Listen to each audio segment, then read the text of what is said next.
Oggi è venerdì 21 agosto e ho deciso di raggiungere Anna in Germania, in bici.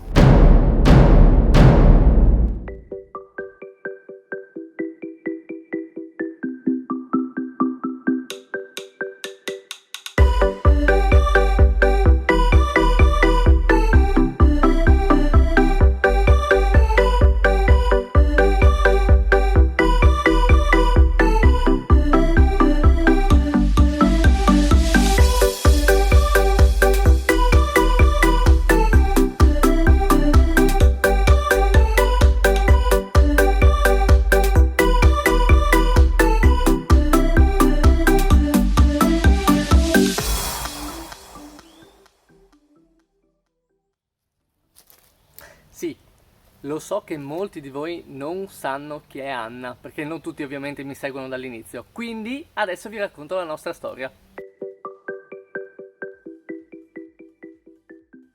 Gennaio 2020. Vado in Irlanda per un mese e nell'ostello in cui vado a lavorare incontro una ragazza tedesca, appunto Anna. Sono andato a fare una passeggiata con Anna, che adesso vi presento, e siamo andati a vedere il castello di Waterford. Questo è il castello e questa è Anna. Abbiamo avuto il tempo di conoscerci, abbiamo avuto il tempo di piacerci e abbiamo avuto il tempo di decidere insieme che non avremmo avuto una relazione seria. Quindi abbiamo lasciato perdere. Alla fine del periodo sono tornato in Italia e ci siamo salutati. Marzo 2020. Qua ho deciso di andare in Germania. Vado in Germania a trovare Anna, sto da lei una settimana e poi la saluto per tornare indietro.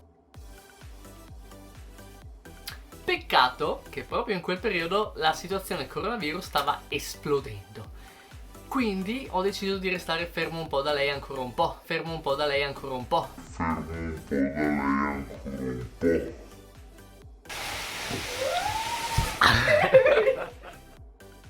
E alla fine sono restato bloccato a casa di Anna per un mese e mezzo.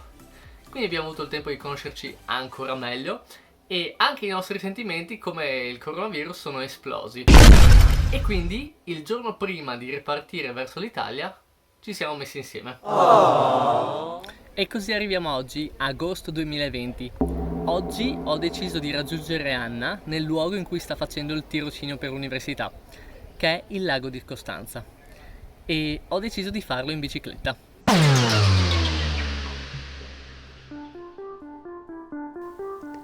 Quello che state osservando è un raro esemplare di Emilio ingenuo.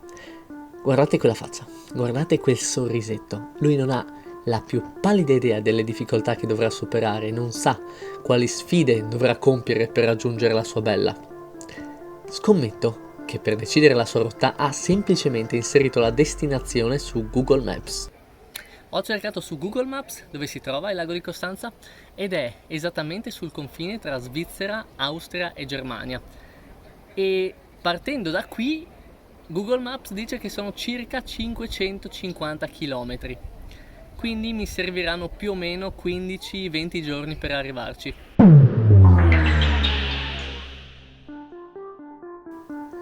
550 km, sì.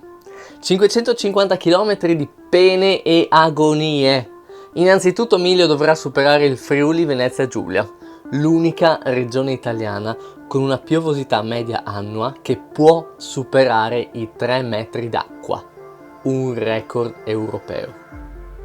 Se dovesse sopravvivere, arriverà in Veneto, l'unica regione italiana ad avere i Veneti. Oh streghetta, mi son de Venezia!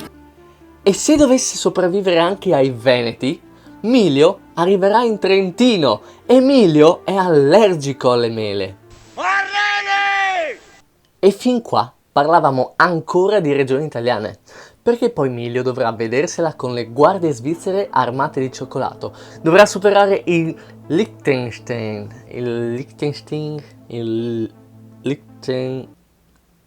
vabbè, l'unica nazione al mondo di cui ancora si dubita l'esistenza, forse perché non si riesce a pronunciare il suo nome.